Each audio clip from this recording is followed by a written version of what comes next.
अब मैं अश्विनी गौतम जी से निवेदन करूंगी कि हम लोगों को अपना बताएं, और सभी से निवेदन ये भी कि थोड़ा संक्षिप्त रखें क्योंकि बहुत लोग विशेष है। प्रणाम करता हूँ, पीपीएस राणा जी बैठे हैं, उनको प्रणाम करता हूँ। और यहाँ पर दिल्ली की नगरी में जितने भी विद्वान आज आए हुए हैं, मैं अश्विनी गौतम ज्योतिष पुंज ग्लोबल फाउंडेशन की तरफ से इस मंच पे बहुत बहुत आभार, धन्यवाद, और मुझे यहाँ पर आने का मौका दिया, बहुत बहुत धन्यवाद करता हूँ। आज गुप्ता जी ने बहुत सारी बातें कही, सच्चाई थी, कड़वी होती है, और आज इस मंच से एक सच्चाई और बताने जा रहा हूं, और वो ये सच्चाई है, पहली बार पिछले कई सालों में बहुत सारे सम्मेलन देखे हैं, बहुत सारी चीजें देखी, पहली बार एक ऐसा कार्यक्रम कहूंगा, सम्मेलन नहीं कहूंगा, जिसके अंदर सच्चाई में ज्ञान की वर्षा हुई है। इसके लिए आप धन्यवाद और बधाई के पात्र हैं। बड़ी विडंबना होती है इस चीज को लेकर कि हम बहुत सारे सम्मेलनों में जाते हैं और सम्मान लेते हैं और फोटोएं खिंचवाते हैं और फिर फेसबुक पे डालते हैं, सोशल मीडिया पे डालते हैं, लेकिन ज्ञान की बात जो है ना वो कहीं नहीं की जाती। आज पीछे बैठने से लेकर यहां आने तक जितने भी वक्ता मैंने सुने हैं वो सभी के सभी अपने आप में इतनी अद्भुत बात कह गए हैं कि आज बहुत कुछ सीखने को मिल रहा है। दोस्तों, मैं एक अंक ज्योतिषी हूं, मैं नंबरों की बात करता हूं, हमेशा अंकों की बात करता हूं। बहुत सारे लोग ये कह देते हैं कि अंक ज्योतिष विदेश से आई है, विदेशियों ने बनाई है, कोई जापानीज कहता है, कोई चाइनीज कहता है, कोई न्यूमरोलॉजी, बहुत सारी चीजें होती हैं, लेकिन आप गौर से देखेंगे तो इसकी शुरुआत भी भारतीय वैदिक ज्योतिष से हुई थी। और भारतीय ऋषियों की बात करूं तो आर्यभट्ट जिन्होंने जीरो को डिस्कवर किया था, वो अंक ज्योतिष के पहले सृष्टिकर्ता थे, पहले निर्माता थे जिन्होंने अंक ज्योतिष को यहां पर लाया। हमारी विडंबना यह है कि हम लोग अपनी भारतीय संस्कृति को पहचान नहीं पाते हैं, और जब दूसरे देशों के लोग हमारी भारतीय संस्कृति को पढ़ते हैं, आकर समझते हैं, तो वहां जाकर रिसर्च करते हैं और उसके बाद अपना ठप्पा लगा देते हैं, और हम लोग बड़े गर्व के साथ आकर कह देते हैं कि यही हमने वहां से ये किया है। जबकि हमारा सनातन, हमारी सभ्यता इतनी बड़ी है। आप जिस मर्जी विद्या की बात कर लीजिए, वैदिक ज्योतिष तो हमारे ऋषि मुनियों की देन है, उसके अलावा भी बहुत सारी विद्याएं हमारे आजकल के उसमें आई हुई हैं। मैं एक एक विद्या के बारे में बता सकता हूं कि सारी की सारी विद्याएं सिर्फ और सिर्फ भारतीय संस्कृति की देन है, सिर्फ भारतीय संस्कृति की देन है, लेकिन शायद हम लोगों ने पहचाना नहीं। अंग्रेज आए, हमें तोड़ने की कोशिश की, वहां ले गए, रिसर्चें वहां होती हैं। मुगल आए, हमें तोड़ने की कोशिश की, रिसर्चें वहां होती हैं, और हम उनके ठप्पे को एक्सेप्ट करते हैं, और आज नए रूप में, नए उसमें हम लोग उसको लेते हैं। अंक ज्योतिष को पढ़ाते हुए पिछले 7 साल से मैंने 16 प्रकार की, मैं अंकों की बात करूंगा, मुझे लगता है कि आपके काम की ही होंगी, समझ आऊंगा अगर आप वो कहें। पिछले 7 साल के दौरान मैंने 16 प्रकार की न्यूमरोलॉजी देखी है, 16 प्रकार के अंक ज्योतिष को देखा, जिसमें से 5 प्रकार का अंक ज्योतिष जो है वो इंडिया के अंदर किया जाता है। और नाम देखिएगा, नाम मैं आपको बताता हूं। चाइनीज न्यूमरोलॉजी, चैल्डियन, जिसको नाम दे दिया चाइनीज न्यूमरोलॉजी। और मैं अभी आपको कह रहा हूं कि जीरो की शुरुआत आर्यभट्ट ने की थी, लेकिन न्यूमरोलॉजी चाइनीज है, चैल्डियन है। पाइथागोरियन, सेफ्रियन, जापान ने कबाला निकाली, हिब्रू का फॉर्म लेके आए उसके अंदर, और किरो।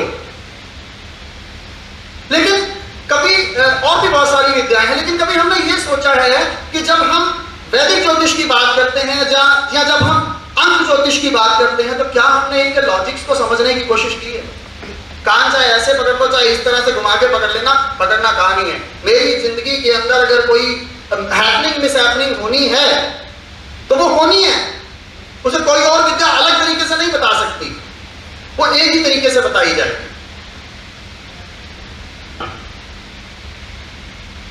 अक्सर लोग मुझे ये कहा करते हैं कि जी आप जब अंक ज्योतिष पढ़ाते हैं तो कौन सी अंक ज्योतिष पढ़ाते हैं, कौन से वाला पैटर्न फॉलो करते हैं?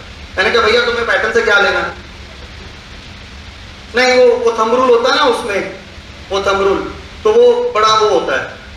तो और जब उनसे लॉजिक की बात करते हैं कि इसका कारण बताओ कि ये कैसा हुआ है, तो उनको कारण नहीं पता, उन्होंने एक थंब रूल पकड़ा हुआ, वो थंब रूल फॉलो करना है बस। प्रेडिक्शन चाहे गलत हो जाएगा, देश काल पात्र और परिस्थिति को देखते ही नहीं। और सबसे बड़ी बात तो तब हो जाती है, सबसे बड़ी बात तब हो जाती है, अब अंक ज्योतिष आ गई तो नाम की बात तो जरूर होगी। बहुत सारे लोग अपने नाम को चेंज करते हैं, है ना, नाम की बात भी बहुत जरूर होगी। थोड़ी सी कड़वी बात है लेकिन कहूंगा, नाम की बात जरूर होगी। हम लोग नाम चेंज कर लेते हैं, ये हो गया, वो हो गया, ऐसा हो गया, वैसे हो गया। चलिए 1% मैं ये मानता हूं कि नाम से बहुत बड़ा फर्क पड़ता है, क्योंकि मैं अंक ज्योतिष पढ़ाता हूं और मैंने ये चीज देखी भी है। लेकिन क्या आपने कभी ये देखा कि जिस नाम का नंबर आप यूज करवा रहे हैं, जिस नाम का नंबर आप एक्टिवेट कर रहे हैं, क्या भारतीय वैदिक ज्योतिष की कुंडली में उस ग्रह की स्थिति क्या है? मैंने बहुत सारे लोगों को ये देखा है, ये कहते हुए देखा है कि जब मैंने अपना नाम चेंज किया था मुझे कोई फर्क नहीं पड़ा। और उसकी सच्चाई क्या है? आपकी जन्म कुंडली में बुध नीच का है, आपकी जन्म कुंडली में बुध नीच का है, और हम उसको 5 नंबर से नाम का नंबर एक्टिवेट करवा रहे हैं। क्या आपको लगता नहीं है कि वो नीच के रिजल्ट देगा? आप उस नंबर को एक्टिवेट कर रहे हैं, आप उसकी ग्रह की पावर को एक्टिवेट कर रहे हैं। हमने देखा है कि उसकी कुंडली के अंदर कि किस तरह से उस ग्रह को, उस प्लैनेट को हमने यूज किया है। हम उसको एक्टिव कर रहे हैं, हम उसको बल दे रहे हैं। बहुत सारी चीजें हैं, बहुत सारी चीजें हैं। और मेरा मानना यह है कि चाहे अंक ज्योतिष कीजिए, चाहे कोई विद्या लीजिए, जब तक आप वैदिक को साथ लेकर नहीं चलेंगे तब तक आप सही तरीके से लोगों का मार्गदर्शन नहीं कर पाएंगे। अंक ज्योतिष में भी वैदिक को साथ लेकर चलना बहुत जरूरी होता है। 12 भाव 9 नंबर मल्टीप्लाई करेंगे तो 108 आता है। हम जिस माला से जाप करते हैं उसके मनकों की संख्या भी 108 है, उसके मनकों की संख्या भी 108 होती है, तभी हम उससे जाप करते हैं। क्यों करते हैं? क्या कारण है, क्या लॉजिक है? कभी नहीं समझा। हमें तो सिर्फ एक पता है कि इस माला के अंदर 108 मन के होते हैं, कभी नहीं सोचा कि क्यों होते हैं। कभी रिसर्च करने की कोशिश ही नहीं की। अंक ज्योतिष में भी लोग रिसर्च करने की कोशिश नहीं करते हैं। सिर्फ एक थंब रूल, मैंने चैल्डियन किया है, मैंने पाइथागोरियन किया है, मैंने ये किया, मैंने वो किया, मैंने वो किया। लॉजिक तो देखते ही नहीं है, लॉजिक तो देखना ही नहीं। बड़ा दर्द होता है।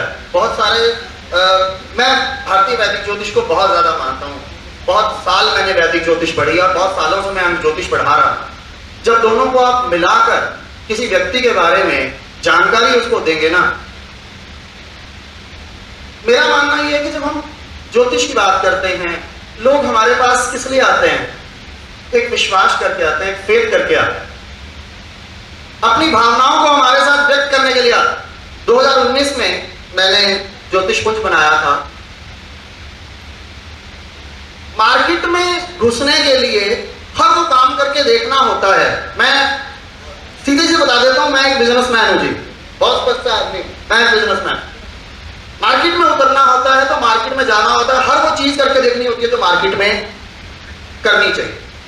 चल रही है इस तरह, मैं भी उतरा, लेकिन बड़ा दुख होता है। मैं आज आपको इसीलिए कह रहा हूं कि आज का जो ये कार्यक्रम था वो बड़ा ही अद्भुत कार्यक्रम था, बड़ा ही विचित्र कार्यक्रम था। यहाँ जो ज्ञान की गंगा बही है उसके लिए आप सभी के सभी साधुवाद के पात्र हैं, बधाई के पात्र हैं, और मैं आप सबको नमन करता हूं।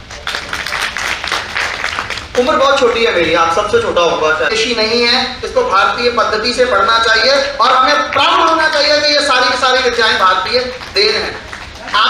आप रेकी की बात करते हैं, रेकी कहते हैं जापान की विद्या है, जापान ने रेकी को डिस्कवर किया। कभी हमने सोचा कि वो विद्या जापान के अंदर गई तो कैसे गई और उसका बेसिक स्वरूप क्या है? हम अपने हाथ की ऊर्जाओं से, हम अपने हाथ के इन पोर से एक ऊर्जा आपके अंदर प्रवाहित करते हैं, दैट इज रेकी। तो ऋषि मुनि क्या करते थे? ऋषि मुनि भी तो सिर पे हाथ रखते थे और उनका आशीर्वाद हमारे लिए फलीभूत हो जाता था। वो क्या था? अगर रेकी जापान की विद्या है तो सब भारतीय देन है, पर हम शायद हमारी विडंबना है कि हम उसको पहचान नहीं पा रहे हैं, हम उसको देख नहीं पाते हैं। और हम भारतीय ज्योतिष को पढ़ते हैं या तो कई बार मैंने बहुत लोगों को देखा है जो ज्योतिष पढ़ने के बाद उनको शर्म आती है कई बार कहते कि नहीं मैं ज्योतिष का काम करता हूं। क्यों होती है? भारतीय होने पर गर्व महसूस करना चाहिए, शर्म किस बात की? टैरो कार्ड्स के बारे में कहा जाता है, बहुत सारे लोग टैरो कार्ड्स करते भी होंगे। रोम के अंदर 1860 के अंदर टैरो कार्ड्स का जन्म यह कहा जाता है। अरे भाई, टैरो कार्ड्स का जन्म अगर रोम में हुआ था तो जो तोते निकालते थे कार्ड वो क्या थे? क्षमा करें, भावनाएं निकल जाती हैं। बहुत सारी